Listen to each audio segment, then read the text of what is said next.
The rain had been falling for 3 days when they found the safety deposit box in 1987. Federal agents breaking into a condemned bank on Mulberry Street, demolishing what was left of Little Italy's old heart. Behind the vault door, beneath layers of water damage and rust, they discovered a manila folder marked with a single name, Mancini. Inside were photographs, documents, testimonies that had never been filed, and a handwritten note from a retired agent that read, "Some things are too dark for daylight. Some people are too dangerous to remember. Let this stay buried." The file was about a woman, 25 years old in 1951, when the Bureau tried to build a case against her. They called her the Heiress. They called her the Black Madonna. They called her things that couldn't be printed in newspapers or whispered in courtrooms. And then they stopped calling her anything at all. Because what Evelyn Mancini did in those years before she vanished wasn't just criminal. It was something else entirely. Something that made even the men who'd seen the worst of organized crime want to forget she ever existed. This is her story. What they buried, what they feared, what they couldn't explain. Before we continue the story of Evelyn Mancini, make sure to hit that subscribe button and tell me where you're listening from. Which city? Which state? I'm curious to know who's brave enough to follow this story to the end. The Mancini house stood on a residential street in Brooklyn, where the trees grew thick enough to hide what happened behind closed doors. It was 1948 when Evelyn turned 22, and the house still smelled the way it always had. Her mother's rosewater perfume mixing with her father's cigar smoke, and something underneath both scents that never quite washed away. The smell of fear, maybe. Or guilt, the kind that settled into wallpaper and floorboards and became part of the architecture. Evelyn sat at the kitchen table that September morning, watching her mother roll dough for Sunday dinner. Rosa Mancini moved with the practiced efficiency of a woman who'd spent 30 years making the same meals, saying the same prayers, asking the same silent questions she'd never get answers to. Her hands were flower white, her knuckles swollen from decades of kneading and wringing and clasping in prayer. She didn't look at her daughter when she spoke. "Your father wants you at the meeting tonight." Evelyn lit a cigarette. The match flared in the dim kitchen light. "Which meeting?" "The one with the Calabrese family about the docks. He's taking me to that." Evelyn exhaled smoke toward the ceiling, watching it curl and dissipate. "Since when does Papa bring his daughter to business?" Rosa's hands paused in the dough, just for a moment, then continued their mechanical rhythm. "Since you proved you have a mind for it. Since you started handling the books and nobody could cheat him anymore. Since you became useful." The word hung between them. Useful. Not beloved, not protected. Not the things a father was supposed to call his only daughter. Evelyn had learned years ago not to expect those words from Domenico Mancini. He'd wanted sons. He'd gotten one daughter who survived past infancy and 3 graves in Calvary Cemetery, with markers so small you could miss them if you weren't looking. Evelyn had stopped being a disappointment around the time she learned to count money, faster than her father's lieutenants, and lie without blinking. "What time?" Evelyn asked. 8 o'clock. Wear something modest. Don't embarrass him." Evelyn crushed the cigarette in a glass ashtray shaped like a seashell, a gift from some cousin who'd gone to Florida and never came back. Half the things in this house were gifts from people who'd disappeared. She stood and smoothed her skirt. "I never embarrass Papa. I'm his perfect little accountant." Rosa finally looked up. Her eyes were red-rimmed and watery, the way they'd been for as long as Evelyn could remember, like she'd been crying for 20 years and forgot to stop. "Evelyn, be careful tonight. The Calabrese family. They're different from the others. They're old-fashioned. They don't like women in their business." "Then they shouldn't have business with Papa." "They don't. They have business with the organization. Your father just works for them." Rosa's voice dropped to barely a whisper. "We all just work for them, remember that." Evelyn left the kitchen without answering. She climbed the stairs to her bedroom, each step creaking under her weight in the exact same places they'd creaked since she was a child. The house was old, built in 1902 by some Irish family that fled when the Italians started moving in. Her father bought it in 1925 with money he'd never explained the source of. Prohibition money. Blood money. It didn't matter. Money was money, And this house was theirs. Her bedroom was small and neat, a single bed with a white coverlet, a dresser with a mirror, a crucifix above the headboard that her mother had hung there when Evelyn was 6 years old. She'd prayed to that crucifix every night until she was 14 and realized God wasn't listening to girls like her. Girls whose fathers met men in basements and whose uncles disappeared, and whose mothers prayed so hard their knees had permanent calluses. She opened her closet and selected a navy dress with a white collar. Modest enough to satisfy her father, plain enough not to draw attention, she laid it on the bed and stared at it for a long moment, thinking about what her mother had said.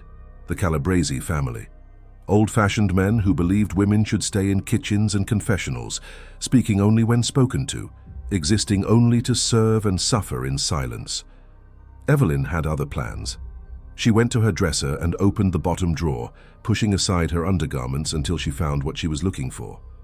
A leather-bound ledger, small enough to fit in her purse.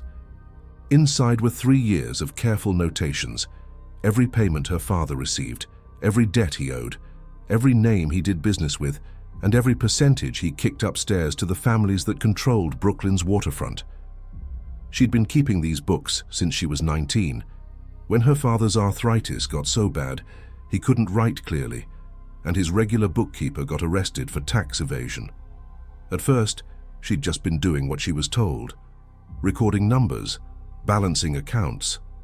But then she started noticing patterns, discrepancies, money that went into her father's hands and never made it into the official records, payments that were documented but never actually made.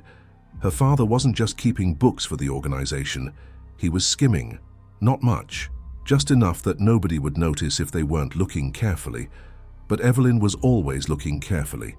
She'd confronted him 6 months ago in his study, showed him the evidence, expected rage or denial.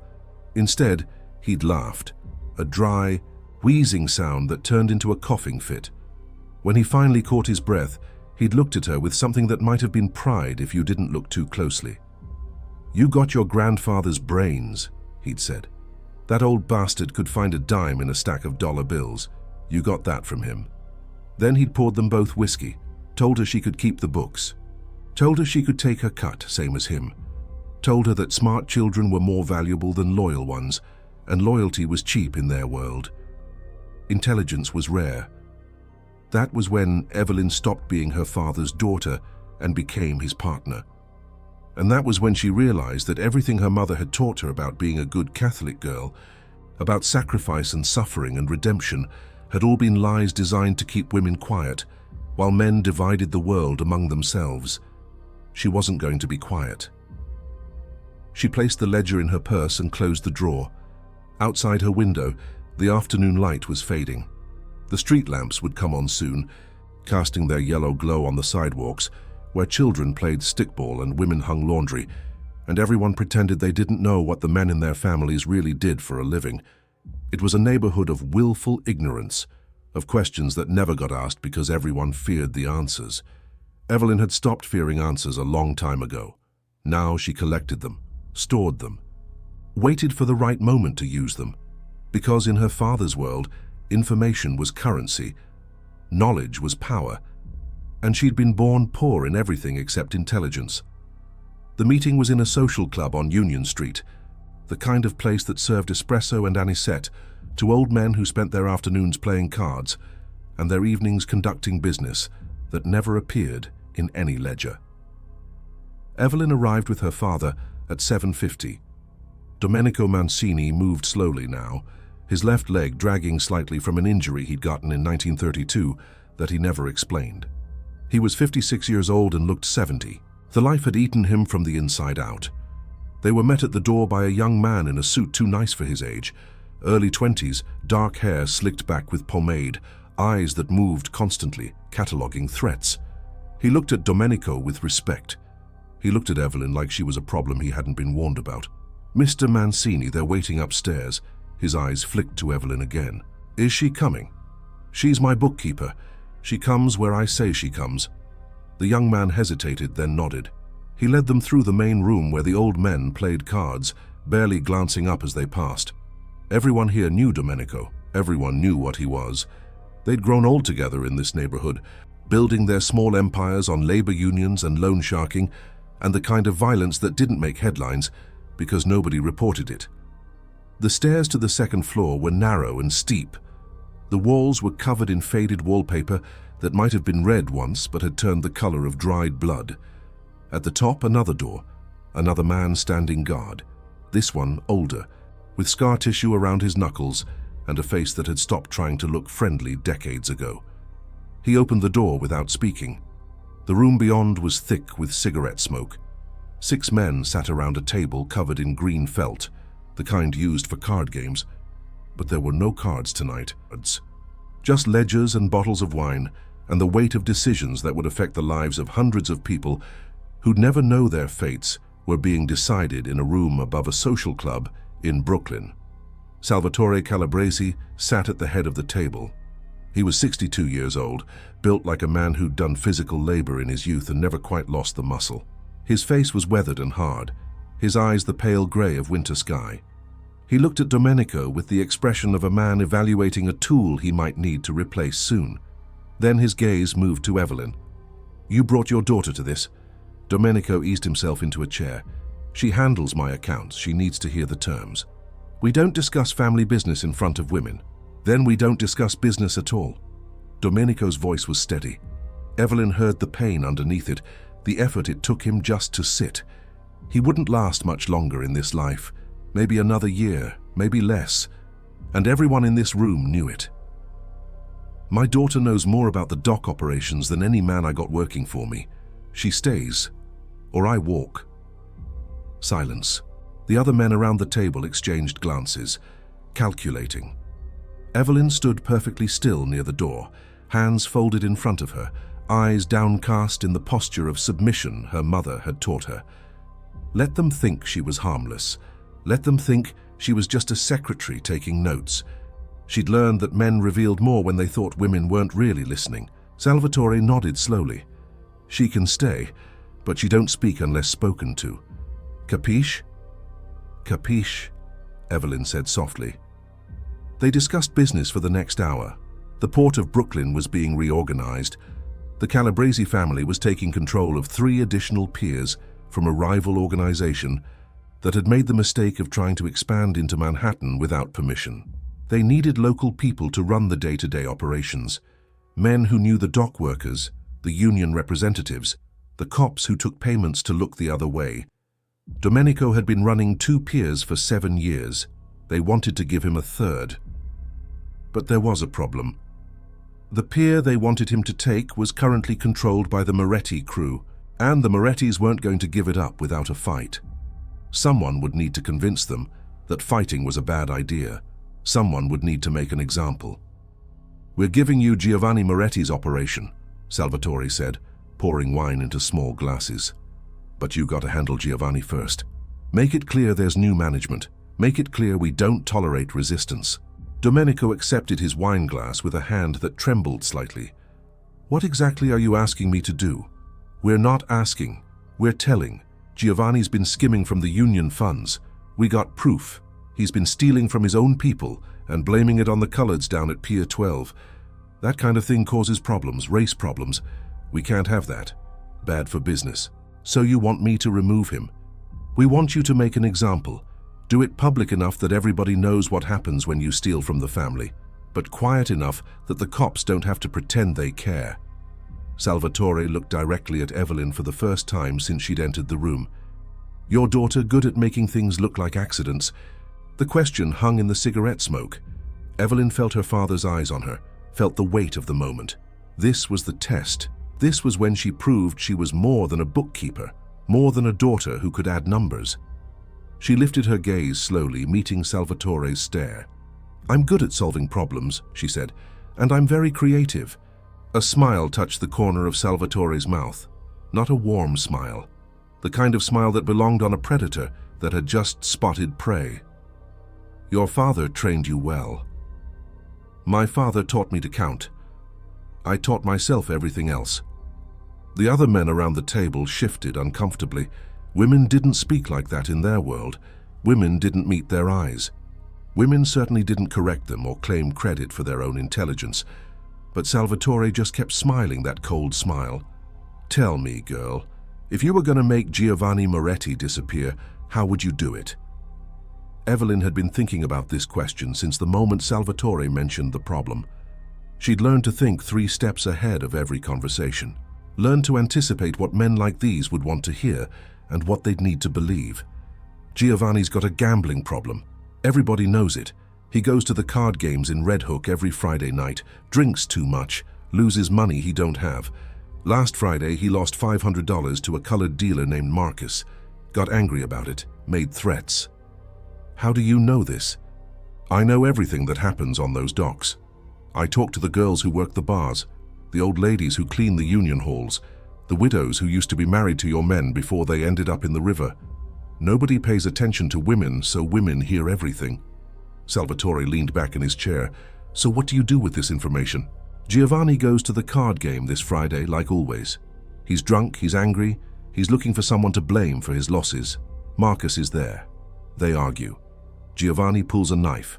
Marcus defends himself. Giovanni ends up dead in an alley behind the game. Self-defense. The colored community vouches for Marcus because Giovanni's been causing them problems for years.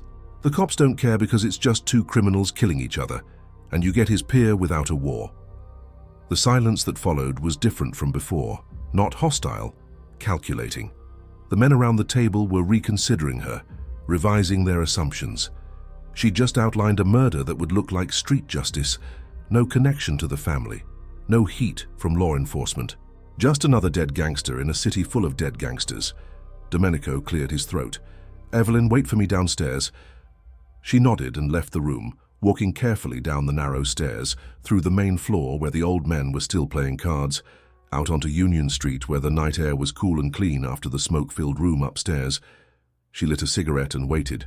Her hands weren't shaking. Her heart wasn't racing. She felt nothing except a cold, clear certainty that she'd just changed something fundamental about her life.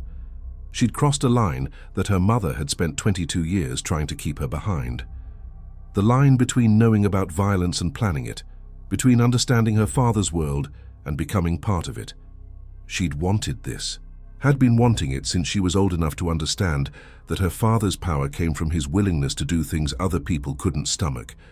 She'd watched him her whole life, watched how men feared him, respected him, obeyed him, and she'd wondered what that felt like, to have that kind of power, to make people disappear with a word. Now she was about to find out. Giovanni Moretti died on Friday, September 17, 1948, in an alley behind a warehouse in Red Hook. The police report said he was killed in a fight with a colored card dealer named Marcus Washington over gambling debts. There were 3 witnesses, all of whom told the same story. Giovanni had been drunk. Giovanni had pulled a knife. Marcus had defended himself. Self-defense, clear and simple. The cops closed the case in 48 hours. Giovanni's funeral was on Tuesday. Nobody from the Calabresi family attended, which was message enough. His widow got nothing. His peer went to Domenico Mancini. And Evelyn learned something important that week. She learned that killing was easy if you didn't do it yourself. If you just arranged the circumstances and let human nature take its course. She learned that violence could be elegant, mathematical, a problem with a solution. She also learned that she was very good at it. The night after Giovanni's funeral, her father called her into his study. The room smelled like leather and whiskey and the lingering traces of the cigars he wasn't supposed to smoke anymore. Doctor's orders. He'd never been good at following orders. "You did well with the Moretti situation," he said. He was sitting in his chair by the window, silhouetted against the street lamp light. His face was in shadow. Salvatore was impressed. So were the others. "Thank you, Papa." "Don't thank me. This ain't a gift. This is a curse." He coughed, a wet, rattling sound that came from deep in his chest. "You know what you did, what you are now, you crossed over. There's no going back from this. You understand?" "I understand." "No, you don't. Not yet. But you will." He reached for the whiskey bottle on the table beside him, poured himself 2 fingers, drank it in one swallow.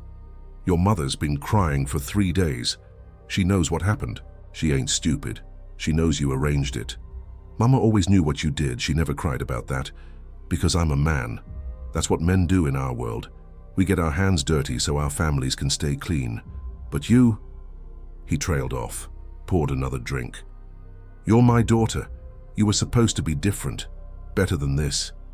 Evelyn moved closer to the window, looked out at the street where she'd played as a child, where she'd learned to jump rope and steal candy from Mr. Benedetto's store and lie to the nuns at catechism class. It looked the same as always. Nothing had changed out there, only inside her. "I'm exactly what you made me," she said quietly. "You taught me how to count your blood money. You showed me your ledgers. You took me to your meetings. What did you think was going to happen? I thought you'd get married, have babies. Use what you learned to help your husband's business maybe. Not this, never this. I don't want a husband. I don't want babies. I want what you have, power, respect, money, and I'm smart enough to take it." Her father was quiet for a long time. When he finally spoke, his voice was different, resigned, like he'd been arguing with himself and lost. "Salvatore wants to meet with you, alone, next week. Says he's got a proposition." "What kind of proposition?" "The kind that's going to change your life. The kind that's going to make your mother hate me forever." He turned to look at her finally. His face was gray, exhausted. "The kind I can't protect you from anymore. I don't need protection." "Everyone needs protection, Evelyn, everyone. That's the one thing you ain't learned yet." The meeting with Salvatore Calabresi took place in a restaurant in Manhattan, the kind of place where politicians ate lunch and businessmen closed deals, and nobody questioned the presence of men who looked like they'd be more comfortable in union halls than dining rooms. Evelyn wore her navy dress again, her hair pinned back, her makeup minimal. She arrived at noon as instructed. A hostess who looked like she'd been hired for her ability to see nothing and remember less led her to a private room in the back. Salvatore was already there, sitting at a table set for two. He stood when she entered, a gesture of respect that surprised her. In her father's world, men didn't stand for women unless the women were their mothers or wives. She was neither. "Miss Mancini, thank you for coming." He pulled out her chair, waited until she sat before returning to his own. "You want something to eat? The veal here is excellent. I'm not hungry." "Wine then. You drink wine?" "I drink whiskey." A ghost of that predator smile crossed his face. "Of course you do." He signaled to a waiter who materialized instantly, took the order and disappeared just as quickly. "Your father tells me you're smart, smarter than any man he knows. That true?" "My father exaggerates." "No, he don't. That's one thing I know about Domenico. He don't give praise unless it's earned. He says you're brilliant, you're brilliant. He says you got ice in your veins, you got ice in your veins." The whiskey arrived. Salvatore waited until the waiter left before continuing. "I got a problem, and I think you might be the solution." "What kind of problem?" "The kind that requires someone who don't look like a problem, someone people underestimate, someone who can go places my guys can't go without raising suspicion." He drank his wine slowly, watching her over the rim of the glass. "You know why the feds have such a hard time building cases against us? Because you don't keep records. You don't talk on phones. You do everything face to face where there's no evidence." "Exactly. But that's changing. The government's getting smarter. They're putting agents inside unions. They're using wiretaps. They're building cases that take years but stick when they finally bring charges. We need to adapt. We need people who can operate in their world, people who can look legitimate while doing illegitimate things." Evelyn understood where this was going. "You want me to infiltrate something? I want you to become something, a businesswoman, someone who owns property, manages investments, operates in the daylight while working for us in the dark. Women can do things men can't, go places we can't go. Nobody suspects a young woman with a briefcase of being connected to organized crime. They think she's a secretary, an assistant, maybe someone's mistress. They don't think she's the one calling shots." "And what would I be doing in this role?" "Money laundering, mostly. We got cash coming in from union dues, loan sharking, numbers games, dock operations. Millions of dollars that need to look legitimate. Right now we're using restaurants, laundries, small businesses. But the feds are catching on. They're tracking cash movements. We need better ways to clean the money, real estate, investment firms, legitimate businesses that can absorb large amounts of cash without raising red flags. He leaned forward. You'd be the face of it. You'd own the businesses, your name on the paperwork, your signature on the bank accounts, but you'd be working for us, taking orders from me, and getting paid very, very well for your service. Evelyn sipped her whiskey. It burned going down, a clean burn that clarified thought. What happens if the feds figure out what I'm doing? You go to prison for a long time. We can't protect you from that. Best we can do is make sure your family's taken care of while you're inside. But that's the risk. That's why we need someone smart enough to not get caught. And if I say no? Salvatore's expression didn't change, but something cold moved behind his eyes. Then you marry some nice Italian boy your mother picks out, have his babies, and forget you ever wanted more than what women in our world are allowed to have. Your choice. But choose carefully, because you only get to choose once. It wasn't really a choice at all. It was an ultimatum dressed as an opportunity. Say yes and become something powerful. Say no and disappear into the same anonymous domesticity that had swallowed her mother and every other woman in their neighborhood. She thought about her mother's red-rimmed eyes, her swollen knuckles, her prayers that went nowhere. She thought about Giovanni Moretti lying dead in an alley and how easy it had been to arrange, how good it had felt to solve that problem. To prove she was capable of things people didn't expect from someone who looked like her. She thought about power, about money, about walking into rooms and having men like Salvatore Calabresi stand when she entered. "I'll do it," she said, "on one condition." "What condition?" "I want a percentage, not a salary. 5% of everything I launder, and I want it in my name. Send accounts you can't touch, my security." Salvatore stared at her for a long moment. Then he laughed. A real laugh this time, not the cold smile. "You got balls, kid.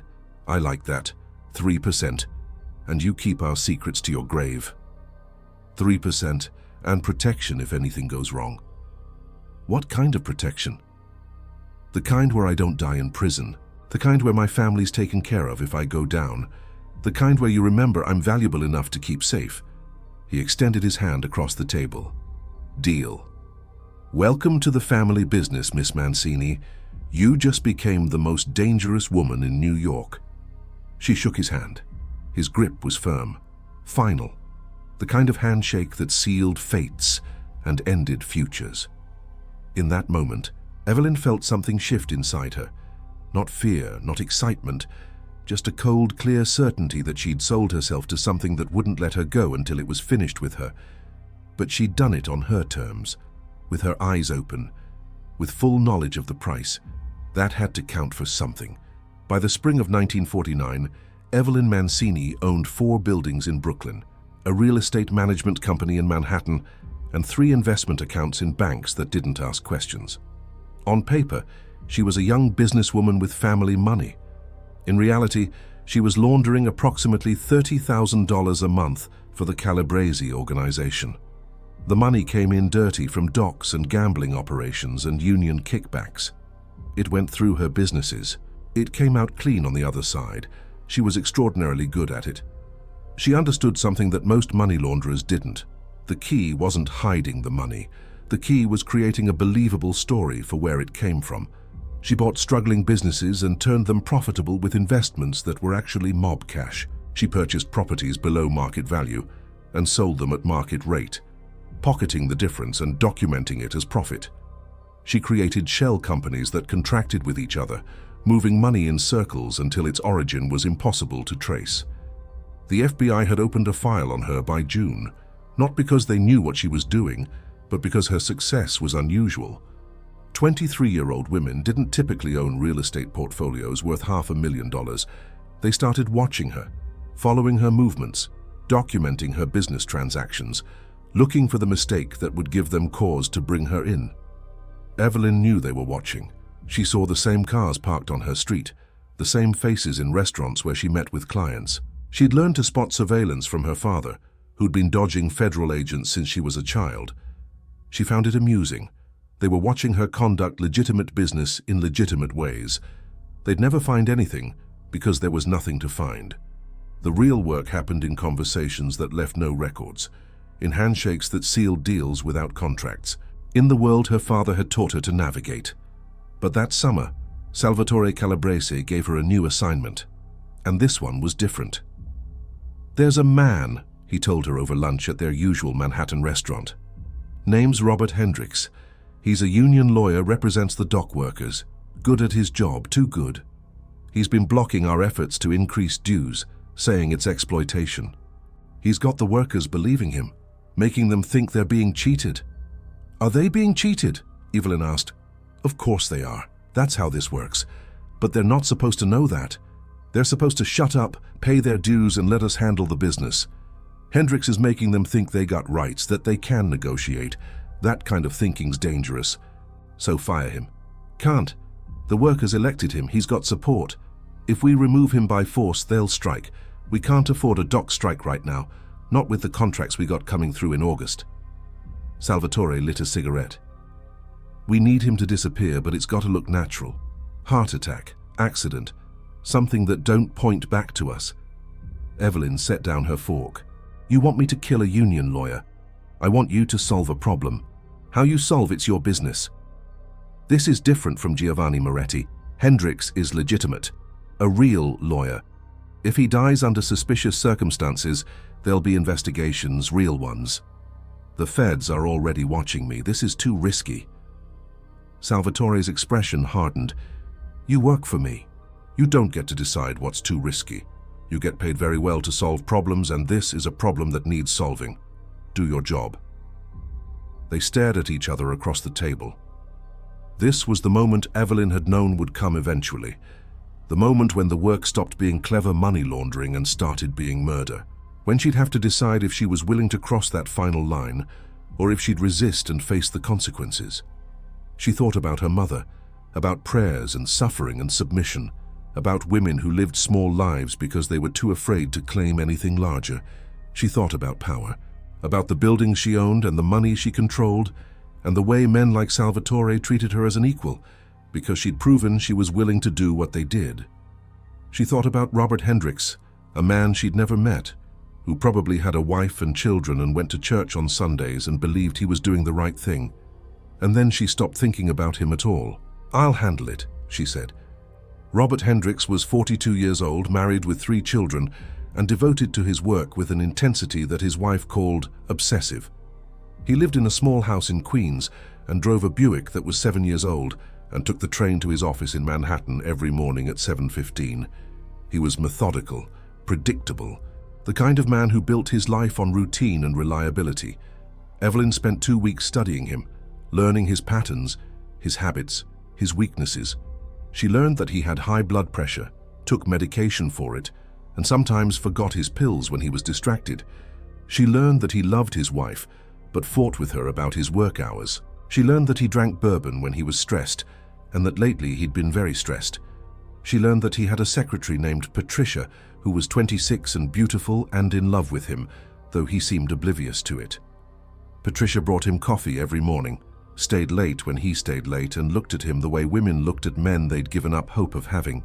Patricia was the weakness Evelyn needed. She arranged to meet Patricia at a church social in Queens. They were both young women in a neighborhood full of families. They struck up a conversation about how hard it was to meet good Catholic men in the city, became friendly. Evelyn was good at becoming friendly, at making people trust her, at finding the wounds people carried and pressing on them gently until they opened up. Patricia told her about Robert, about how brilliant he was, how dedicated, how he was trying to help the dock workers, even though it meant making powerful enemies, how she worried about him constantly. "He works too hard," Patricia said over coffee one afternoon. "Yesterday he forgot to take his blood pressure medication. I had to remind him. He's so focused on the union case that he's forgetting to take care of himself." Evelyn made sympathetic sounds, asked gentle questions, learned that Robert kept his medication in his desk drawer, that Patricia often brought him lunch when he was too busy to eat, that she had access to his office, his files, his desk. 2 weeks later, Evelyn gave Patricia a gift, a tin of butter cookies from a bakery in Brooklyn, a thank you for being such a good friend in a city where real friendship was hard to find. Patricia was touched, grateful. She didn't notice that the tin had a small tear in the bottom seal, that the cookies had been carefully removed and replaced, that something else had been added. The digitalis was easy to obtain. Evelyn had been buying it from a pharmacist in Manhattan who asked no questions if you paid enough. Digitalis was a heart medication. In proper doses, it regulated heart rhythm. In improper doses, it stopped the heart completely. And if someone was already taking blood pressure medication, the combination could be fatal. She ground it into powder, mixed it with butter and flour, baked it into cookies that tasted perfect and looked innocent, sealed them in the tin with Patricia's name on the gift card. Patricia brought the cookies to the office, set them on Robert's desk. He ate 3 of them over the course of the afternoon, complained to Patricia that he felt dizzy. Probably just stress, he said. Too much coffee, not enough sleep. He'd be fine. He died at his desk at 4:30 in the afternoon. Heart attack, the coroner said, brought on by stress, poor medication management, and the kind of overwork that killed dedicated men before their time. His widow sobbed at the funeral. His children looked lost. Patricia quit her job 2 weeks later, too grief-stricken to continue, and the dock workers, without their lawyer, accepted the union dues increase without further resistance. Evelyn attended the funeral, stood in the back with the other acquaintances who barely knew the deceased, watched the widow cry, watched the children try to understand why their father wasn't coming home, felt nothing except a distant, abstract recognition that she'd done this. She'd erased a man from existence with cookies and a pharmacist who didn't ask questions. It had been easier than Giovanni Moretti, cleaner, more elegant, and that should have bothered her, should have kept her awake at night, should have sent her to confession or therapy, or some acknowledgement that she'd become something monstrous. Instead, she went home, had dinner with her mother, who asked no questions, went to her room, updated her ledgers with the payment Salvatore would make for the job, and slept perfectly well. The FBI added a notation to Evelyn Mancini's file in August 1949. Subject demonstrates unusually cold affect, possible sociopathic tendencies, recommend continued surveillance. The agent who wrote it was named Thomas Corrigan, and he'd been watching Evelyn for 4 months. He'd seen her conduct business with a professionalism that impressed him despite himself. He'd watched her navigate a man's world with intelligence and grace. He'd documented her meetings, her transactions, her business dealings.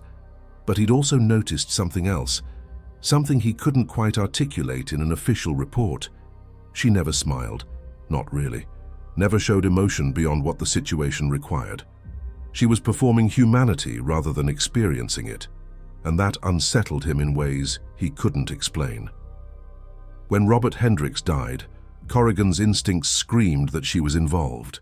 There was no evidence, no connection between them, no reason for her to know or care about a union lawyer in Queens. But his gut told him she was responsible. The timing was too convenient. The Calabrese organization had needed Hendricks gone. Evelyn worked for the Calabrese organization. Therefore, Evelyn had killed him. He couldn't prove it, could never prove it, which meant he could never charge her. All he could do was watch and wait and hope she made a mistake. But Evelyn didn't make mistakes. By the time she turned 24 in November 1949, she'd laundered over $300,000, orchestrated 2 murders that looked like natural causes, and established herself as one of the most valuable assets the Calabrese organization had ever recruited.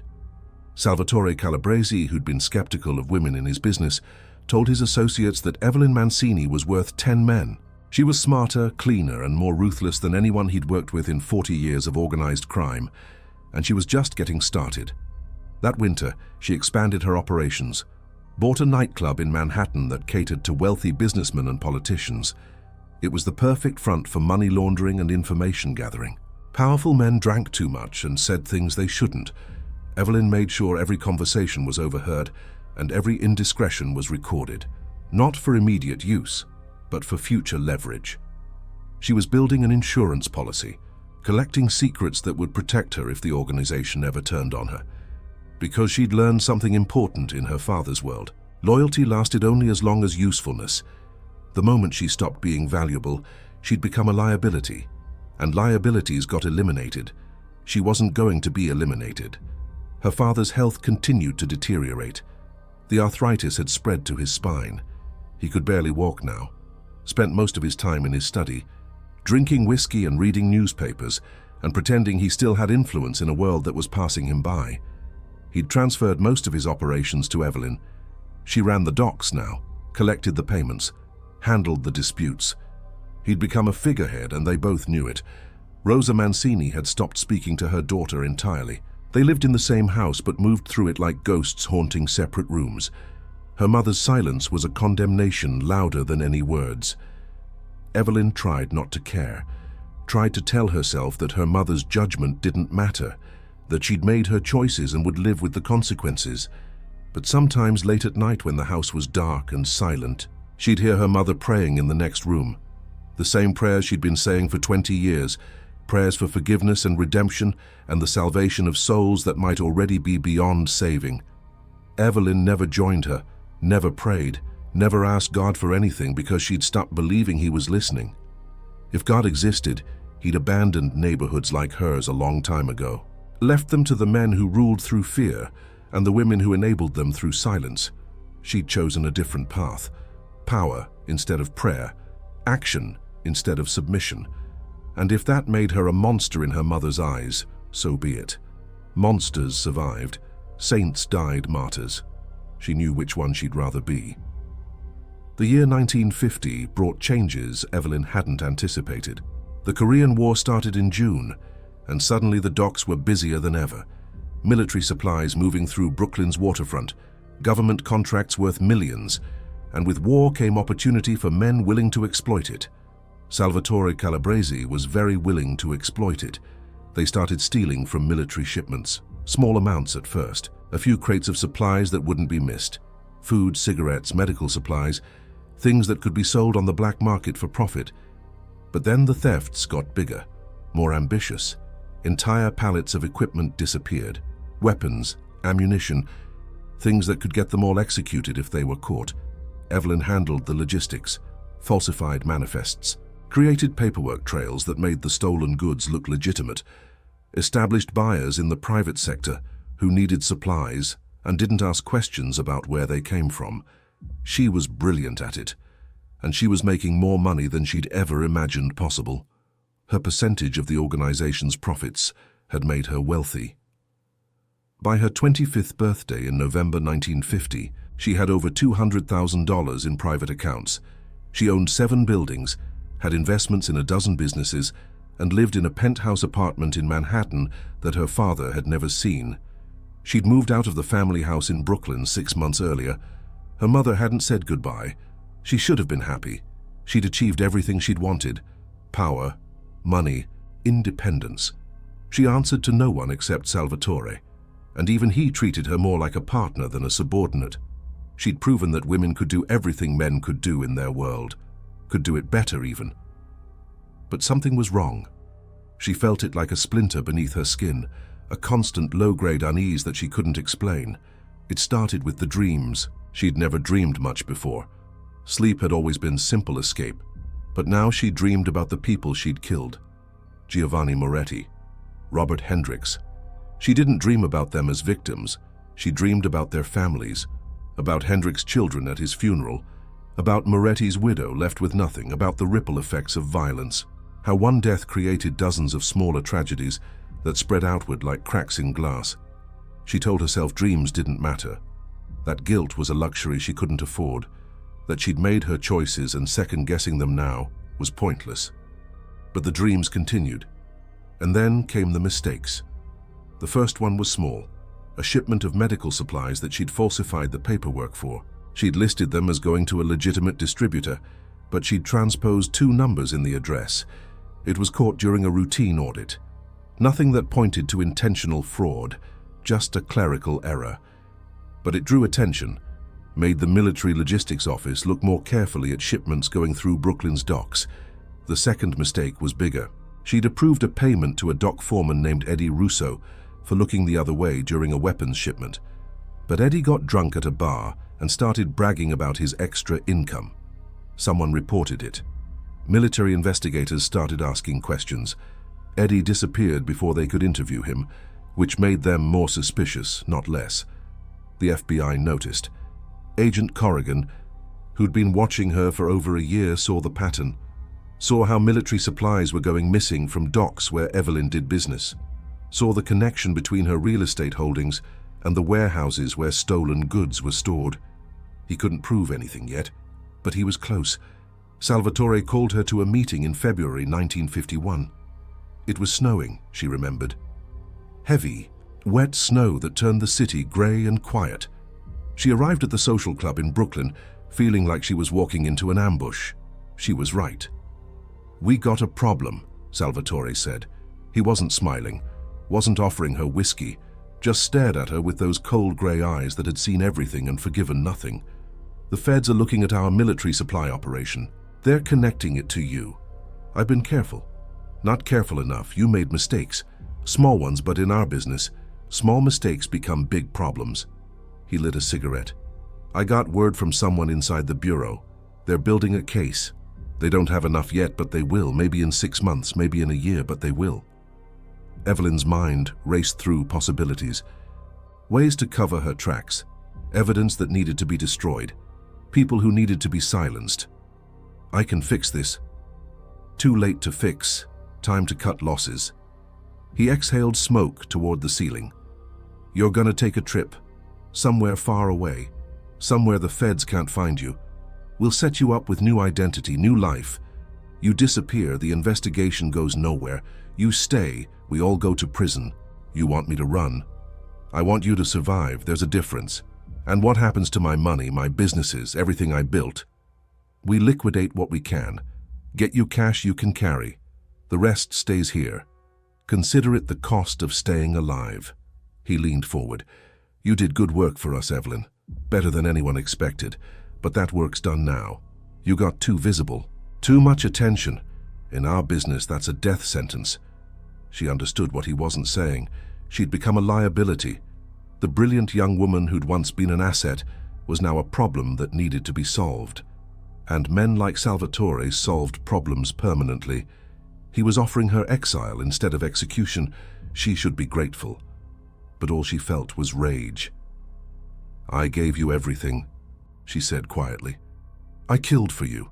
I built an empire for you, and now you're throwing me away like I'm nothing. You're not nothing. You're smart. You'll survive. But you gotta do it somewhere else." His expression didn't change. "This ain't personal. This is business. You know that." "When do I leave?" "Tonight. We got a boat leaving from Jersey City at midnight. Goes to Havana. From there, you're on your own. We'll get you 50,000 in cash. That's enough to start over." He stood. "I'm sorry it ended this way. You were one of the best." Were. Past tense. Already erased from the organization's present. Already becoming a story they'd tell about the girl who was smart enough to work with them, but not smart enough to know when to stop. Evelyn left the social club and walked through the snow-covered streets of Brooklyn, the neighborhood where she'd grown up, where she'd learned to count money and keep secrets and become something her mother couldn't look at. It looked different now, smaller, like she'd outgrown it and hadn't noticed until this moment.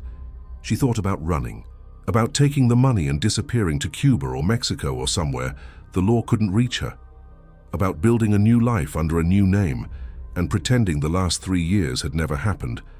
But then she thought about something else, about Agent Corrigan and his file on her, about the evidence he'd been gathering, about how close he was to having enough to arrest her.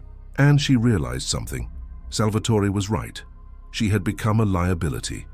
But not because she'd made mistakes, because she knew too much. She knew about the military shipments, the money laundering operations, the political connections, the murders. She knew everything. And if the FBI arrested her, she'd be facing decades in prison, which meant she'd be pressured to talk, to trade information for leniency. Salvatore couldn't risk that, which meant he wasn't sending her to Cuba to protect her. He was sending her to Cuba to kill her. The boat would never reach Havana. She'd disappear somewhere in the Atlantic Ocean. Another problem solved. She'd been so smart, so careful, so certain she'd anticipated every possibility, but she'd missed the most important one. that the people she worked for would eventually see her as a threat rather than an asset. And threats got eliminated. She'd taught them how, with cookies and paperwork and bodies that looked like accidents. Now they were going to use those same methods on her. She wasn't getting on that boat. Evelyn spent the next 6 hours preparing. She went to her apartment, packed a single suitcase with clothes and documents, went to 3 different banks, withdrew cash from accounts Salvatore didn't know about, emergency funds she'd been setting aside since the beginning, insurance against exactly this situation. She ended up with $73,000 in small bills. Then she went to her safety deposit box and retrieved the files she'd been keeping, copies of ledgers, records of transactions, names, dates, amounts, everything she'd done for the Calabrese organization, documented in meticulous detail, her insurance policy, her leverage, the thing that would keep her alive if they ever came after her. By 9 o'clock, she'd gone to the only person she trusted, her father. He was in his study, as always. He looked worse than the last time she'd seen him, thinner, grayer, dying by inches. He looked up when she entered, and she saw recognition in his eyes, not surprise. He'd known this moment would come eventually. "You're running," he said. "Salvatore wants me dead. He's pretending it's exile, but it's execution. I'm not going." "Where will you go?" "I don't know yet. Somewhere they can't find me. Somewhere I can disappear." She set the suitcase down. "I need you to do something for me." "What?" "Tell Mama I'm sorry. Tell her she was right about everything. Tell her I should have listened." Her father's eyes filled with tears. She'd never seen him cry before, not once in 25 years. "You were never supposed to be this. You were supposed to be better than me. I'm exactly like you. You taught me how." She moved to the door, paused. "Thank you, Papa, for everything you gave me. Even the bad things, especially the bad things. Evelyn, one last piece of advice." He coughed, that wet rattle that meant he didn't have much time left. "When you disappear, stay disappeared. Don't come back. Don't try to fix what you broke. Just vanish and never look back." "I won't come back." "Good, because if you do, they'll kill you, and I can't protect you anymore." She left her father's house for the last time, walked through the Brooklyn streets one final time, looked at the places she'd played as a child, the church where she'd stopped believing in God, the social club where she'd sealed her fate with a handshake. Then she got in a taxi and gave the driver an address in Queens. Agent Thomas Corrigan lived in a modest house on a quiet street. Evelyn arrived at 11:30 at night, knocked on his door, waited. He answered in a bathrobe, clearly ready for bed, saw her standing there, and his expression cycled through confusion, recognition, and calculation in the span of seconds. His hand moved toward his hip, where his gun would be if he was wearing pants instead of pajamas. "Miss Mancini, this is an unexpected visit. I need to make a deal," she said, "and it has to happen tonight." He stared at her for a long moment, then stepped aside and let her in. They sat in his living room. His wife was upstairs, asleep. The house smelled like coffee and furniture polish, and the kind of modest, honest life Evelyn would never have. She set her suitcase on the floor between them. "I'm guessing you're here because Salvatore Calabrese wants you dead," Corrigan said. "How'd you know?" "Because you got careless, made mistakes, and in your business, mistakes are capital offenses." He leaned back in his chair. "So what's in the suitcase?" "Everything. Every transaction I handled for the Calabrese organization, every murder they ordered, every political connection they have, 3 years of evidence, documented and dated and notarized, everything you need to destroy them. In exchange for what? You let me disappear, give me 6 hours head start, then open the suitcase and do your job. But you never mention my name in your reports. I was never involved. I don't exist. Why would I make that deal? I could arrest you right now, make you testify. Because if you arrest me, I'll be dead before trial. You know that. Salvatore's got people everywhere, cops, judges, guards. I won't survive a week in custody, and if I'm dead, I can't testify." She gestured to the suitcase. "But if I give you this and disappear, you get to take down one of the biggest crime families in New York. You get to be the hero who finally broke the Calabrese organization, and all it costs is letting one small fish swim away." Corrigan was quiet for a long time. She could see him thinking, weighing, calculating the same kind of cost-benefit analysis she'd been doing for 3 years. He was a good man, probably. Honest, dedicated to his job, but he was also ambitious. And what she was offering him was the case that would define his career. "How do I know the evidence is real?" he asked. "Open it. Look, you've been investigating me for over a year. You'll recognize the names, the transactions, the connections, it's all there." He opened the suitcase, spent 20 minutes reviewing the documents inside. His expression grew darker with each page. When he finally looked up, his face was pale. "Jesus Christ, you murdered Robert Hendricks." "I solved a problem. There's a difference." "No, there really isn't." He closed the suitcase. "You're a monster. I'm a survivor.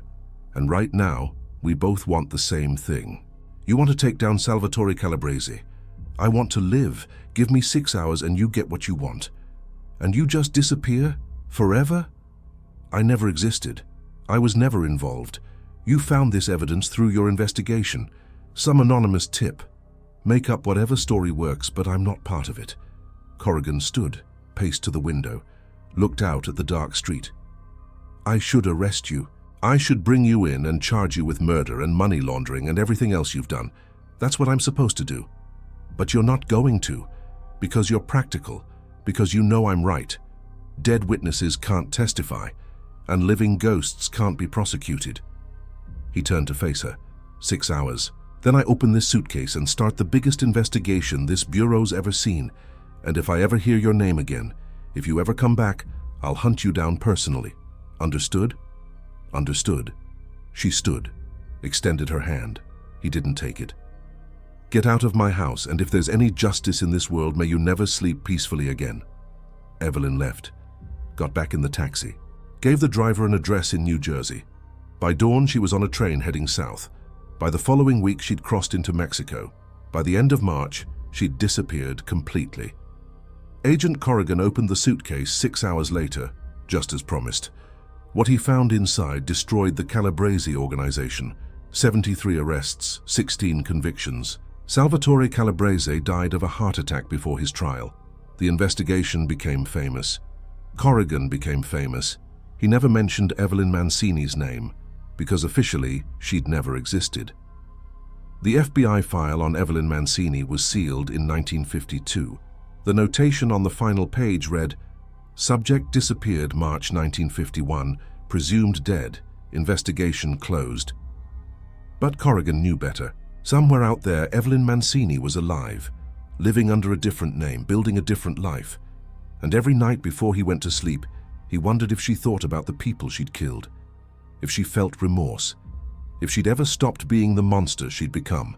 He'd never know, because that was the deal they'd made.